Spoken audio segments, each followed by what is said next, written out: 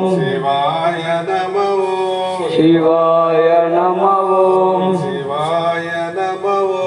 ಶಿವಾಯ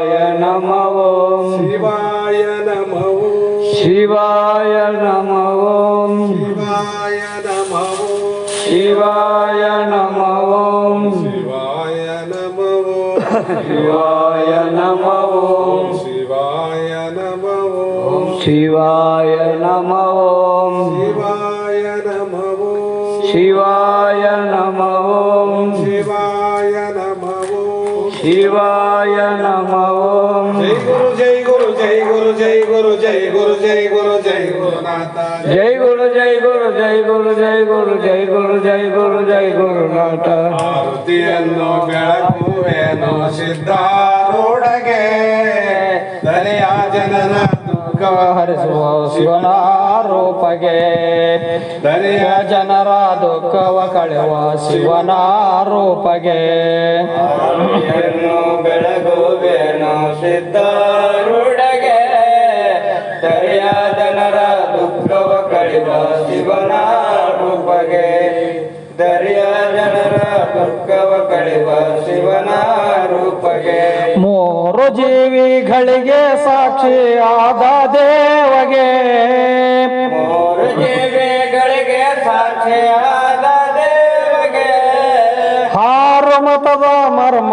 ವರದ ನಿಗಮ ನಿಷ್ಠೆಗೆ ಆರತಿಯನ್ನು ಬೆಳಗುವೆನು ಸಿದ್ಧಾರೂಢಗೆ ದರೆಯ ಜನರ ದುಃಖವ ಕಳೆಯುವ ಶಿವನ ರೂಪಗೆ ದರೆಯ ಜನರ ದುಃಖ ಕಳೆಯುವ ಶಿವನ ರೂಪಗೆ ವಂಚಕ ಜನರು ಬೆಂಕಿ ಇಡಲು ಸಹಿಸಿದ ದೇವಗೆ ವಂಚಕ ಜನರು ಬೆಂಕಿ ಇಡಲು ಸಹಿಸಿದ ದೇವಗೆ ಪಂಚಾಕ್ಷರಿಯೋ ಮಂತ್ರದ ಇರುಮೆ ಹರಿದೈಶಗೆ ಆರತಿಯನ್ನು ಬೆಳಗುವೆನು ಸಿದ್ಧಾರೂಢಗೆ ದರೆಯ ಜನರ ದುಃಖ ಕಳೆಯುವ ಶಿವನ ರೂಪಗೆ ದರೆಯ ಜನರ ದುಃಖ ಕಳೆಯುವ ಶಿವನ ರೂಪಗೆ ಪಂಚಕೋಶ ಪಂಚಪಾಶ ನೀಗಿದ ಈಶಗೆ